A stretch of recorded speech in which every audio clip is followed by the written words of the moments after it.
Gereja Pejowongan mula-mula diadakan di rumah dengan menggelar tikar.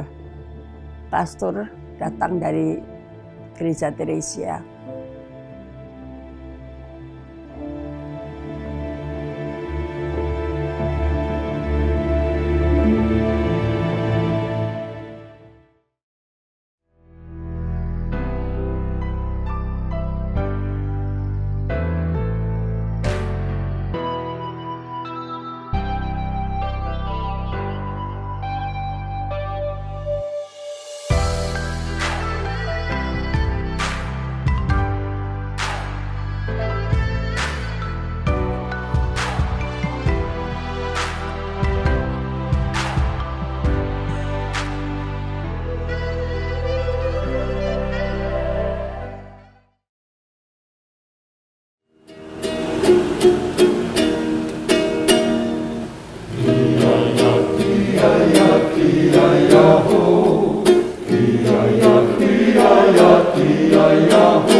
Saya ingat bahwa ada rencana gereja akan direnovasi karena banjir.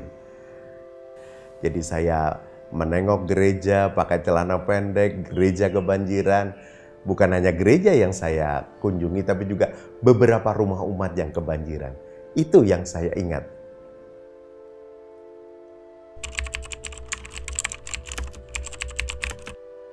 Kesan saya karena jumlah umat di Gereja Kristus Raja itu sedikit, maka sepertinya 4L, lo lagi.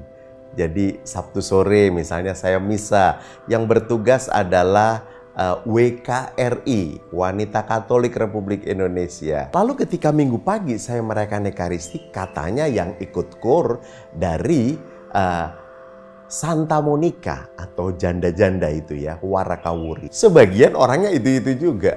Tapi dengan jumlah umat yang sedikit, jadi terasa guyup.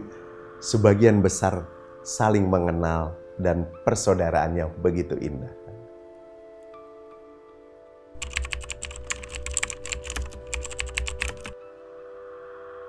Demi Kristus Raja nan jaya. Wah, lagu itu di bagian akhir rasanya megah sekali. Harapannya bisa membangkitkan semangat umat ketika lagu itu dinyanyikan.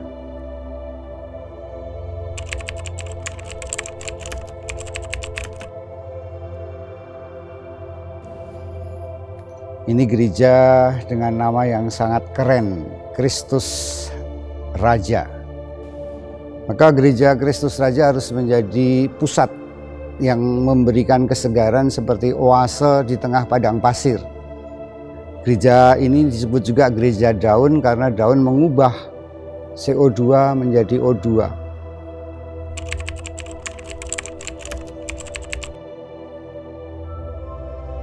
Ketika saya masuk dalam gereja ini, saya sangat prihatin karena gereja ini kecil, tua, ya, dan kebanjiran.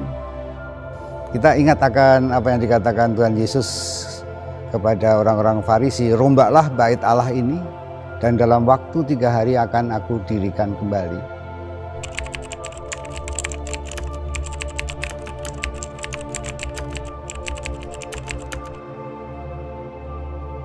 Tubuh Kristus adalah gereja Kristus dan Yesus sebagai kepala.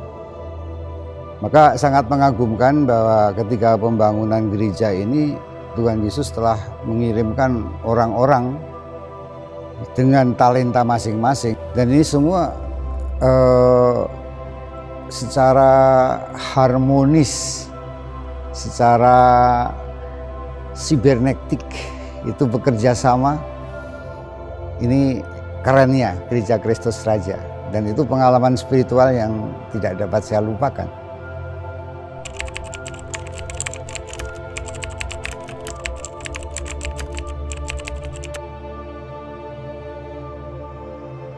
Ya, tantangan kita sebagai paroki yang sudah merayakan 50 tahun adalah bagaimana menyatukan lapisan-lapisan yang ada pada umat.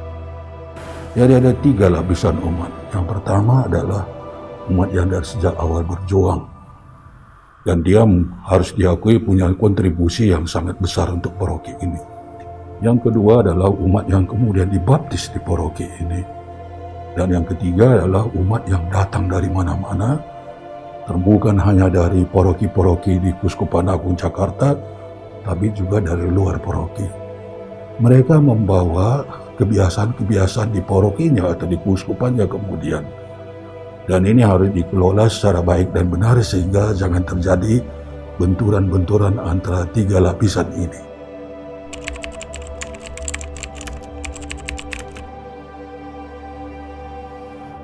Maka dari itu kita harus berani terus-menerus mentransformasi diri. Bahwa gereja itu ada bukan untuk diri sendiri, tapi gereja itu ada untuk masyarakat di mana dia tinggal.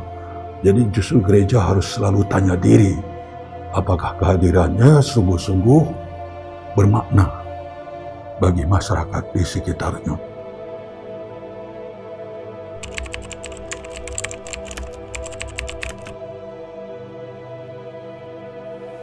Jadi harapannya ke depan, di wilayah paroki ini sekarang sudah dibangun sekian banyak kondominium, sudah dibangun sekian banyak apartemen.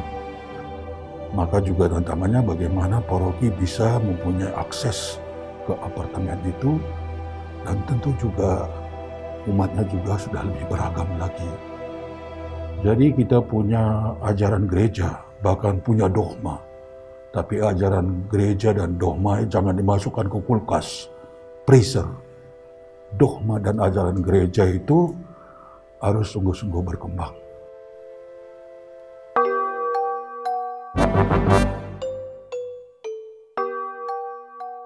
Selamat Pesta Emas, selamat HUT ke-50. Selama 50 tahun, paroki Gereja Kristus Raja. Selamat ulang tahun.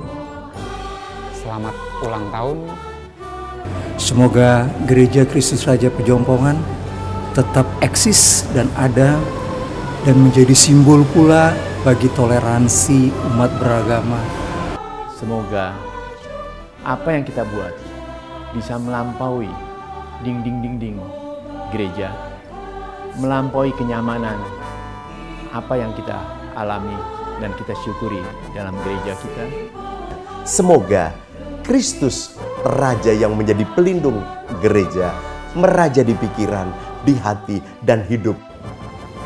Sekalipun ibu kota negara kita akan berpindah, tetapi Gereja Kristus Raja tetap akan menjadi ibu bagi seluruh umat yang mencari kesejukan, perlindungan, dan kehidupan yang abadi. Sesuai dengan tema, mari kita mulai lagi. Selamat berpesta.